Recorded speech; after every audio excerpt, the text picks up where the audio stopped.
வாழ்வுரிமை கட்சியின் சார்பாக மனதார வரவேற்கிறேன். அப்படி வரவேற்கிற அதே சூழலில் மாண்புமிகு முதலமைச்சர் அவர்களுக்கு 234 சட்டப்பேரவை உறுப்பினர்களின் சார்பாக ஒரு வேண்டுகோளை முன்வைக்கிறேன். இந்த நிதிகளை ஒதுக்கின்ற போது 234 சட்டப்பேரவை உறுப்பினர்களுக்கும் தொகுதிக்கு 10 கோடி ரூபாயை இந்த ஊரக வளர்ச்சி மற்றும் நகராட்சி போன்ற துறைகளுக்குத்தான் நாங்கள் சாலை வசதிகளுக்கு ஏனைய பணிகளுக்கு ஒதுக்குறோம். ஒரு 2340 கோடி ரூபாயை சட்டமன்ற உறுப்பினர்கள் பரிந்துரையில் இந்த பணிகள் எடுத்துக்கொள்ளப்படும் என்கிற வகையில் நீங்கள் மாற்றம் செய்தோ அல்லது இன்னும் ஒரு 2340 கோடி ரூபாயை கூடுதலாக ஒதுக்கி இந்த இது போன்ற முக்கிய துறைகளுக்கு சட்டமன்ற உறுப்பினர்கள் பரிந்துரை செய்து அந்த பணிகளை செய்தால் எந்த கிராமத்தில், எந்த வார்டில், எந்த மாநகர பகுதியில் எந்தெந்த பணிகள் தேவை என்பதை மக்கள் எங்களை போன்றவர்களிடத்தில் முறையிடுகின்ற போது அவர்களுக்கு அதே இடத்தில் தீர்வு காண்பதற்கு ஏதுவாக அந்த நிதிகளை ஒதுக்கி நாங்கள் செய்து தருவதற்கு வாய்ப்பாக அமையும்.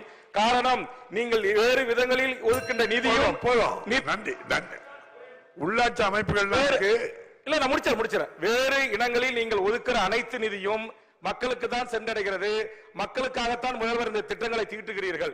நாங்கள் வெறுமனவே இந்த ஊருக்கு இவ்வளவு என்று நிதியை ஒதுக்குகின்ற அதிகாரம், கையொப்பமிடுகிற அதிகாரத்தை தவிர வேற எந்த அதிகாரமும் சட்டமன்ற உறுப்பினர்களுக்கு இல்லை. அதனால் கனிவோடு மாண்புமிகு முதலமைச்சர் அவர்கள் எவ்வளவு பெரிய கருத்துக்கள் எடுத்து வைக்க வாய்ப்பு தந்திருக்கு. அது எல்லாரும் வந்து பேச முடியுமா? சட்டமன்ற உறுப்பினர் தான் பேச முடியும். அதான் பெரிய பெருமை. மாண்புமிகு உறுப்பினர் ஈஸ்வரன் அவர்கள். சரி, சொல்லுங்க. சேர்த்தா தெரியுது. பரிசீலிக்காத முதலமைச்சருடைய விருப்பம். சட்டமன்ற உறுப்பினருடைய ஒட்டுமொத்த எண்ணங்களை பிரதிபலிப்பதற்கான ஒரு வாய்ப்பாக இந்த கருத்தை பதிவு செய்கிறேன். கருணை உள்ள மாண்புமிகு முதலமைச்சர் அவர்கள், நீங்கள் இதற்கென்று தனியாக நிதி ஒதுக்கி இது போன்ற ஒரு வாய்ப்பை எங்களுக்கு ஏற்படுத்தி தர வேண்டும் என்று வேண்டுகோளை முன்வைக்கிறேன். மாண்புமிகு முதலமைச்சர் அவர்களுக்கும் ஊரகத்துறை அமைச்சர் அவர்களுக்கும் என் நெஞ்சார்ந்த நன்றி. மாண்புமிகு ஈஸ்வரன் அவர்கள். மாண்புமிகு பேரவைத் தலைவர் அவர்களே, கிராமங்களுடைய வளர்ச்சி தான் நாட்டினுடைய வளர்ச்சி. இன்க்ளூசிவ் growth என்று சொன்னால் கிராமங்கள் வளர வேண்டும், கிராமத்தில் வாழுகின்ற மக்களுடைய பொருளாதாரம் வளர வேண்டும். பொருளாதார வளர்ச்சிக்கு சாலைகள் எவ்வளவு முக்கியம் என்பதை மாண்புமிகு முதலமைச்சர் அவர்கள் எடுத்துச் சொன்னார். சாலைகள் இருந்தால் மட்டும்தான் கிராமத்தில் இருக்கிற மக்கள் வெளியில செல்வதற்கும் விவசாய பொருட்களை கொண்டு செல்வதற்கும் வசதியாக இருக்கும். சுவர் இருந்தால் தான் சித்திரம் எழுத முடியும் என்பது எல்லோரும் அறிந்ததுதான். அப்படி அவருடைய முக்கியத்துவத்தை கருத்தில் கொண்டு 10,000 கிலோமீட்டர் முதலில் அறிவித்ததில்லாமல் இப்போதும் 10,000 கிலோமீட்டர் சாலை மேம்படுத்தப்படும் என்று முதலமைச்சர் அவர்கள் அறிவித்திருக்கிறார். ஒவ்வொரு சட்டமன்ற தொகுதிக்கும் இது ஒரு 50 கிலோமீட்டர் வரும்.